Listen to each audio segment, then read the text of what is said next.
मैं संजय राज Gupta RBS polytechnic Bijpuri Agra से बोल रहा हूँ।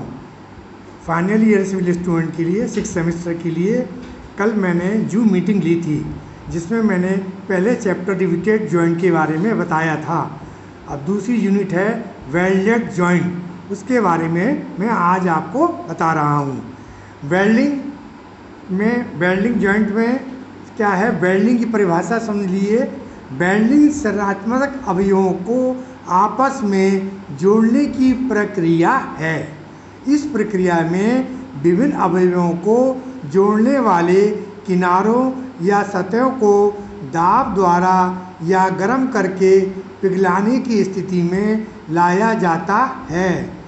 द्रव ठंडा होने पर ये अवयव या उपांग आपस में मजबूती से जुड़ जाता है। अब इसके कंपैरिजन के बारे में बताते हैं। कल आपको रिवेटेड बताया था, तो अब comparison between riveted and welded joint. तो आप एक आप एक पेंसिल या पेन और एक किताब लेके, वो कॉपी लेके बैठेंगे, उसमें एक कॉलम खींच लीजिए। ये मैं आपके नोट्स भी आपके आ जाएंगे, इस पर मेरे हाथ के बने हुए नोट्स हैं। तो इसके बारे में अब मैं बता रहा हूँ comparison between riveted and welded joint. तो इसमें एक बीच में लकीर खींच लिए, एक तरफ वेल्डिंग जॉइंट के बारे में बताऊंगा, दूसरी तरफ रिवेटेड जॉइंट के बारे में बताऊंगा। तो पहला वेल्डिंग जॉइंट का फर्स्ट पॉइंट, धातु के दो टुकड़ों को आपस में जोड़ने वाली सतह को गर्म करके सुघट्ट या द्रव बना लेते हैं। जब यह द्रव ठंडा होता है तब टुकड़े जुड़ जाते हैं। यह क्रिया वेल्डिंग कहलाती है। अब दूसरा देखिए रिवेटेड जॉइंट के बारे में। पहला पॉइंट, इसमें धातु को दो टुकड़ों को जोड़ने के लिए दोनों प्लेटों में रिवेट व्यास के समान छिद्र बनाकर उसमें रिवेट फंसाकर दूसरे सिरे को यांत्रिक विधि से दबा देते हैं। Full stop. यह क्रिया रिवेटिंग कहलाती है। अब वेल्डिंग जॉइंट का दूसरा पॉइंट, कंपैरिजन का दूसरा पॉइंट, इसमें कम सावधानी की आवश्यकता पड़ती है। अब वेल्डिंग जॉइंट का ही तीसरा पॉइंट बता रहा हूँ, उसको बारे में लिख लीजिए, सुन लीजिए। पहले मैं वेल्डिंग के सातों पॉइंट आपको ख़त्म कर देता हूँ, फिर रिवेटेड पॉइंट के बताऊँगा। तो कंपैरिजन आपका लिख भी लेंगे आप, और इसके नोट्स भी आपके पास आ जाएंगे यूट्यूब पे। तीसरा पॉइंट है, यह क्रिया सस्ती पड़ती है। नंबर 4, इसकी दक्षता अधिक होती है। नंबर 5, इस क्रिया में समय कम लगता है। नंबर 6, वेल्डिंग का कार्य शांतिपूर्वक किया जाता है। नंबर 7, यह जोड़ मितव्ययी है, तथा सभी संरचनात्मक व्यवस्थाओं में उपयुक्त होते हैं। ये आपको मैंने वेल्डिंग के सातों पॉइंट खत्म कर दिए। अब रिवेटिंग के देख लिए। पहला पॉइंट मैंने आपको बता ही दिया था। इसमें दूसरा पॉइंट देखिए, इसमें अधिक सावधानी की आवश्यकता पड़ती है। तीसरा पॉइंट इसका, यह क्रिया महंगी पड़ती है, यानी महंगी मीन्स कॉस्टली पड़ती है। नंबर 4 पॉइंट, इसकी दक्षता मीन्स इफ़िशेंसी, मैंने कल भी बताया था, इसका फॉर्मूला भी बताया था इफ़िशेंसी का। इसकी दक्षता कम होती है। नंबर 5 पॉइंट, इस क्रिया में अधिक समय लगता है। नंबर 6 पॉइंट, इस कार्य में शोर व अशांति पैदा होती है, यानी कि इसमें शोर होगा। अशांति मीन्स डिस्टर्बेंस होता है, डिस्टर्बिंग। नंबर 7 पॉइंट, वेल्डिंग की अपेक्षा कम मितव्ययी है। तो ये आपके सातों पॉइंट आपके हो गए, वेल्डिंग और रिवेटिंग के कंपैरिजन हो गया। अब आपको मैं बता रहा हूँ types of weld. Number 1, metal arc welding. दूसरा, गैस वेल्डिंग। हो गया। वेल्ड जोड़ के लाभ व हानियाँ, इसकी डिसएडवांटेज और एडवांटेज के बारे में मैं आपको बता रहा हूँ कि वेल्ड जोड़ में क्या हानियाँ होती हैं और क्या लाभ होते हैं। तो पहले आप लाभ लिख लीजिए, जो इसके लाभ के बारे में है। तो इसके ये लाभ के बारे में आपके पॉइंट हैं, वो मैं बता रहा हूँ, 7 पॉइंट हैं इसके। और फिर उसके बाद मैं हानियों के बारे में बताऊंगा। तो लाभ के बारे में आप लिख लीजिए। नंबर 1 पॉइंट, वेल्डिंग प्रक्रिया में कम समय लगता है, number 1 point. Number 2 point, riveting की अपेक्षा वेल्डिंग कार्य में कम शोर उत्पन्न होता है, 2 पॉइंट। नंबर तीसरा पॉइंट देखिए, वेल्ड जोड़ अन्य जोड़ों की अपेक्षा दृढ़ होते हैं, दृढ़ मतलब सख्त होते हैं, मजबूत होते हैं। नंबर 4 पॉइंट, वेल्ड जोड़ों की दक्षता अधिक होती है, दक्षता मीन्स इफिशिएंसी अधिक होती है। नंबर 5 पॉइंट, जोड़ कम भारी होता है, क्योंकि संयोजक एंगल गजेट प्लेट आदि लगाने की आवश्यकता नहीं पड़ती है। नंबर 5वां हो गया। छठा पॉइंट, नंबर 6 पॉइंट, अवयव के परिच्छेद के मापों की कोई सीमा बंधन नहीं होता, अवयव के परिच्छेद मापों की कोई सीमा बंधन नहीं होता। Full stop. छोटे से छोटे अवयव पर भी वेल्डिंग की जा सकती है, छोटे छोटे अवयव है उस पर भी हम वेल्डिंग कर सकते हैं। नंबर 7 पॉइंट, वेल्डिंग गोलाकार सतह पाइपों पर भी आसानी से की जा सकती है, यानी गोलाकार पे पाइपों पर जो होती है उस पर भी आसानी से की जा सकती है, जहाँ रिवेट नहीं लगाई जा सकती। Next point, number 8 point, weld जोड़ देखने में अच्छा लगता है। नंबर 9 पॉइंट, वेल्ड जोड़ मितव्ययी होते हैं, फुल स्टॉप, इनके अनुसरण की कम आवश्यकता रहती है। अब आपके इसके लाभ के पॉइंट खत्म हो गए, जो 9 पॉइंट थे। अब इनकी हानियों के बारे में मैं बता रहा हूँ। नंबर 1, हानियों के बारे में देखिए, वेल्डिंग प्रक्रिया के दौरान अत्यधिक गर्मी उत्पन्न होने के कारण उपांगों में विरूपण हो सकता है, क्योंकि इसमें हीट बहुत होती है तो इसमें उपांगों में विरूपण हो सकता है। नंबर 2 पॉइंट, वेल्डिंग प्रक्रिया में समझ कारीगर की आवश्यकता पड़ती है। समझ में जो अच्छा कारीगर हो, पुराना कारीगर, नौसिखिया कारीगर होगा तो वो अपना हाथ पैर जला लेगा, आप और कुछ नुकसान कर देगा, तो इसमें जो है ट्रेन कारीगर की आवश्यकता पड़ती है। नेक्स्ट पॉइंट, तीसरा पॉइंट है, उपांगों में दरार पड़ने की संभावना होती है। नंबर 4 पॉइंट, वेल्डन जोड़ों में पूरे गहराई तक पहुंचने तथा संकलन पूरे गहराई या मोटाई तक होने के बारे में आशंका बनी रहती है तथा इसका निरीक्षण करना कठिन होता है। नेक्स्ट पॉइंट, 5वां पॉइंट, रिवेटेड जोड़ की अपेक्षा वेल्डिंग जोड़ जल्दी विफल हो जाता है। अब types of welded joints. Number 1, fillet weld. Number 1 क्या है? Fillet weld, FILLETWELD, fillet weld. Number 2, but या टक्कारी यानी butt weld, BUTTWELD, butt weld. अब मैं ये 2 टाइप्स ऑफ वेल्डेड जॉइंट में 2 प्रकार के हैं वेल्ड, फिलेट वेल्ड और बट वेल्ड। अब मैं आप फिलेट वेल्ड के बारे में आपको समझा रहा हूँ। फिलेट वेल्ड, इसके बारे में सुनिए। फिलेट वेल्ड में रिवेट लैप जोड़ की भांति एक दूसरे पर रखा जाता है, यानी कि जैसे रिवेट जोड़ में प्लेट के ऊपर एक के ऊपर रख देते हैं, इसी तरह फिलेट वेल्ड में रिवेट लैप जोड़ की भांति एक दूसरे पर रखा जाता है तथा किनारों पर वेल्डिंग कर एक प्लेट को दूसरी प्लेट पर जोड़ दिया जाता है, यानी एक प्लेट पर दूसरी प्लेट पर रखकर वेल्ड कर दिया जाता है। ये इसका चित्र है, ये देखिए प्लेट है और एक प्लेट ये है, टी टाइप उसमें जोड़ दिया। यहाँ पर गैप है, जैसे आपने फर्स्ट ईयर में टी ग्रुप बनाया था उसके अंदर आपने इसमें रख के इसको जोड़ दिया, ये आपका फिलेट वेल्ड कहलाता है। उसके बारे में और डिटेल देखिए। फिलेट वेल्ड सामान्यतः लैप जोड़ों में अथवा जहाँ उपांग समकोण पर मिलते हैं, समकोण मीन्स 90 डिग्री पर मिलते हैं, दिए जाते हैं। यानी फिलेट वेल्ड समानता लैप जोड़ों में अथवा जहां उपांग समकोण पे मिलते हैं कॉमा दिए जाते हैं। जोड़ में बेल्ट की सतह के अनुसार इसे कॉन्वेक्स या फ्लैट और मिट्रर या कॉनकेव फ्लैट बेल्ट कहा जाता है। ये जो टेक्निकल वर्ड यूज हो रहे हैं, कॉन्वेक्स, फ्लैट, मिट्रर, कॉनकेव, ये आपके फिजिक्स में लेंस में यूज होते हैं, उन्हीं का रूप है ये। इनके चित्र से आप समझ जाएंगे, मैं चित्र द्वारा आपको ये समझा रहा हूँ। इस चित्र से आप ये समझ जाएंगे कि ये क्या होता है, कॉन्वेक्स क्या होता है, फ्लैट क्या होता है, ये सब मैं आपको पहला चित्र देखिए आप, ये एक चित्र है, इस चित्र से देख लिए आपके फिगर में भी क्लियर आएगा।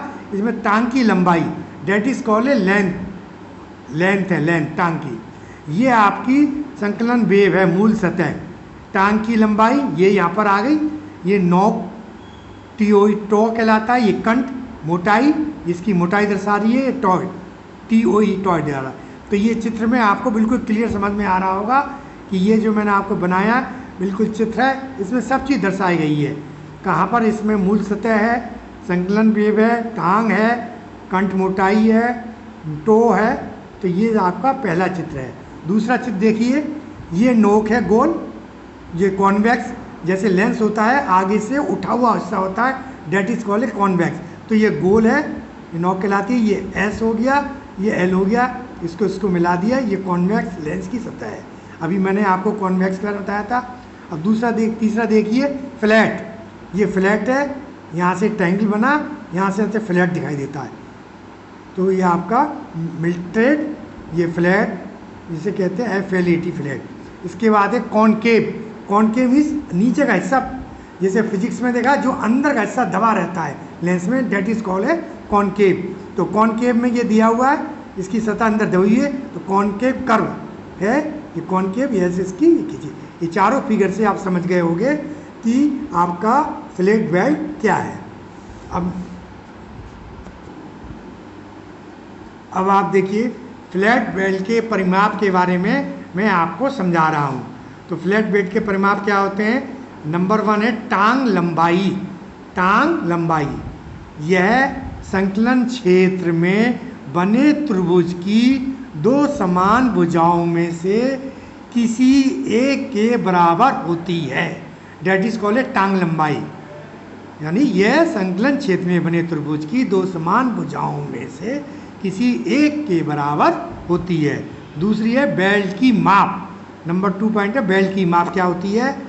यह सामान्य फ्लैट बेल्ट का माप उसकी न्यूनतम टांग लंबाई, न्यूनतम मिनिमम टांग लंबाई, लेंथ ऑफ टांग, उसकी न्यूनतम टांग लंबाई के बराबर लिया जाता है। इसे एस, अंग्रेजी के अक्षर एस से प्रदर्शित या डोनेट या प्रदर्शित किया जाता है, दर्शाया जाता है। नंबर 3 है कंठ मोटाई। ये क्या होता है? लिखिए, यह बेल्ट की नोकों को मिलाने वाली रेखा त्रिभुज के कण, ब्रैकेट में ले, त्रिभुज के कण, कण मीन्स हाइपोटेन्यूज कण होता है, जो जैसे परपेंडिकुलर होता है, हाइपोटेन्यूज होता है और बेस होता है। तो त्रिभुज के कण से बेल्ट के जड़ तक की लंबवत दूरी, यानी लंबवत दूरी होती है। ये बेल्ट की नोकों को मिलाने वाली रेखा त्रिभुज के कण से बेल्ट की जड़ तक की लंबवत दूरी कहलाती है। इसे स्मॉल t से प्रदर्शित करते हैं। अब इसके बाद देखिए अधिकतम माप। नंबर 1 क्या है? नंबर 1 है वर्गाकार किनारे के लिए। इसको जो मैंने एस से दर्शाते हैं, small s is equal to plate की मोटाई माइनस 1.5 mm। इस वर्गाकार किनारे के लिए ये फार्मूला अप्लाई करेंगे आप, small s is equal to plate की मोटाई माइनस 1.5 mm। गोलाकार किनारे, अगर किनारे अभी मैंने चित्र में आपको बताया था वर्गाकार भी है गोलाकार, तो गोलाकार किनारे के लिए small s is equal to 3/4 into plate की मोटाई।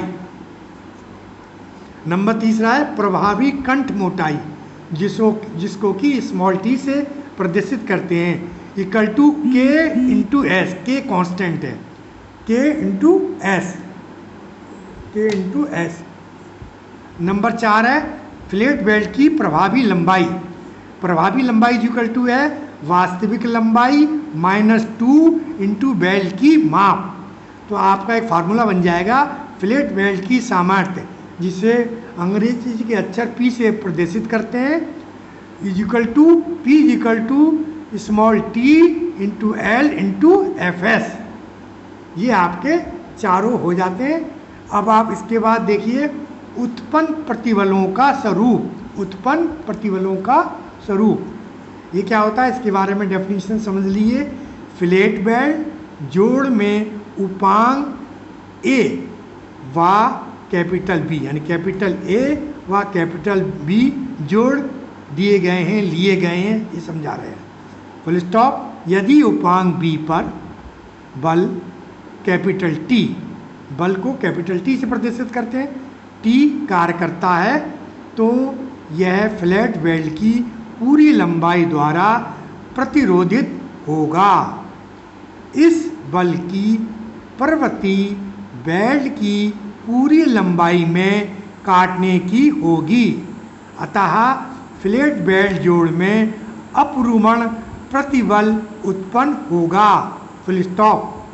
बट बेल्ट जोड़ में उपांग C व उपांग D एक ही समतल में पास पास रखते हुए जोड़े गए हैं।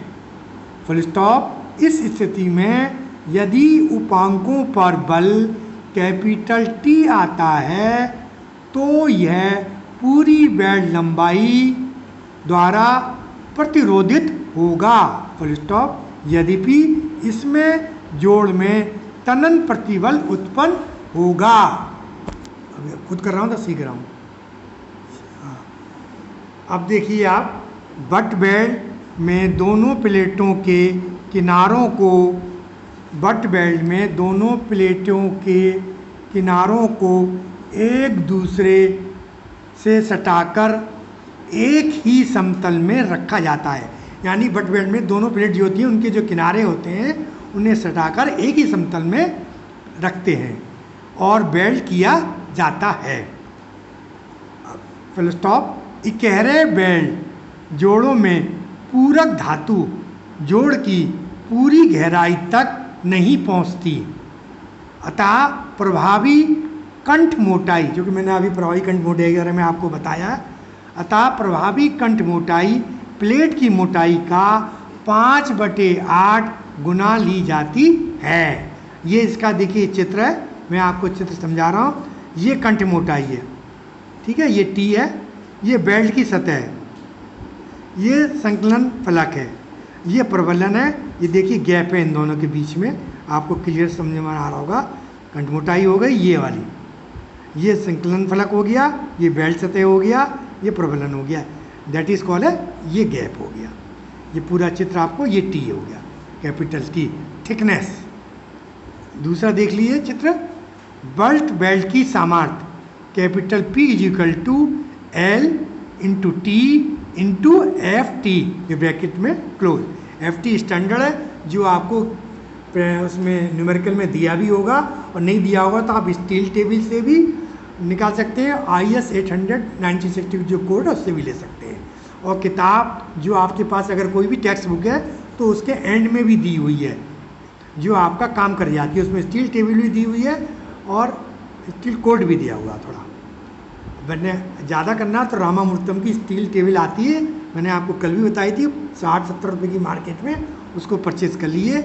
वही हम आपको एग्जामिनेशन में जो यहाँ पर रखी हुई हैं वही हम आपको दे देते हैं, अपनी देते हैं कॉलेज की तरफ से, कॉलेज में हमारे पास आएंगी। अब देखिए बट बेल्ट की परिमाप।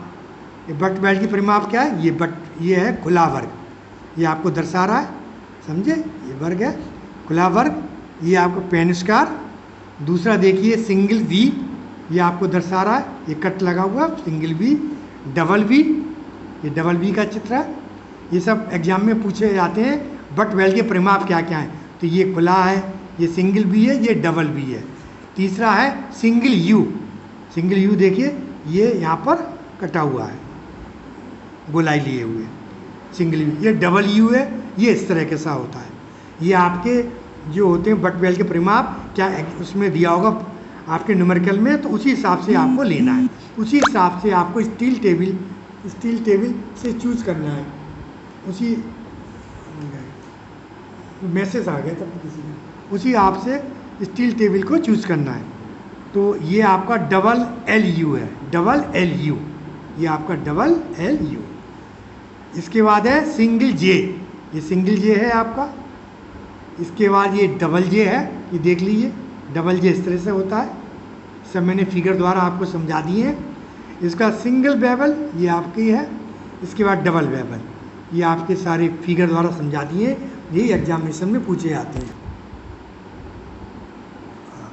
अब देखिए प्रभावी कंठ मोटाई, प्रभावी कंठ मोटाई, यदि पूरक धातु पूरी गहराई तक पहुंचती है तो प्रभावी कंठ मोटाई प्लेट की मोटाई के बराबर ली जाएगी। ये न्यूमेरिकल में आप समझिए, आपको लेना है यदि पूरक धातु पूरी गहराई तक पहुंची हो तो प्रभावी कंठ मोटाई प्लेट की मोटाई के बराबर ली जाएगी। जब पूरक धातु पूरी गहराई तक नहीं पहुंचती है, उसमें पहुंचती है पहले, अब नहीं पहुंचती है, तब प्रभावी कंठ मोटाई प्लेट की मोटाई के 5/8 गुना ली जाएगी। यानी कि पूरी धातु गहराई तक नहीं पहुंचेगी अगर पूरक धातु, तो प्रभावी कंठ मोटाई प्लेट मोटाई के 5/8 गुना ली जाती है। यदि जुड़ी हुई प्लेटों की मोटाइयाँ अलग अलग हो तो प्रभावी कंठ मोटाई पतली प्लेट की मोटाई के आधार पर ज्ञात की जाएगी। तो ये आप समझ गए, ये मैंने आपको पूरा समझा दिया। इसके बाद अब मैं आपको बता रहा हूँ डिजाइन ऑफ वेल्डेड जॉइंट के बारे में, कैसे आप डिजाइन करते हैं। डिजाइन ऑफ वेल्डेड जॉइंट, पहला फ्लैट बेल्ट के न्यूनतम एवं अधिकतम माप, फ्लैट बेल्ट के न्यूनतम एवं अधिकतम माप के बारे में बता रहा हूँ। नंबर 1, वर्गाकार किनारे के लिए, वर्गाकार किनारे के क्या लेते हैं, S = प्लेट की मोटाई माइनस 1.5 mm। दूसरा गोलाकार किनारे के लिए S = 3/4 इंटू प्लेट की मोटाई। दूसरा पॉइंट लैप, लैप कैसे लेते हैं, लैप जोड़ में प्लेट एक दूसरे पर रखी जाती हैं, कॉमा, जिसे चढ़ाव कहा जाता है। Full stop. चढ़ाव की न्यूनतम लंबाई पतली प्लेट की मोटाई की 5 गुनी होनी चाहिए, यानी लैप लेस देन 5T1। ये आपका लिखा फॉर्मूला लैप, ये आपका ट्यूब करके 5T1। तीसरा अनुदैर्ध्य पार्श्व फ्लैट बेल्ट, इसके बारे में समझ लीजिए। नंबर 1, अनुदैर्ध्य पार्श्व बेल्ट की लंबाई इन दोनों के बीच लंबवत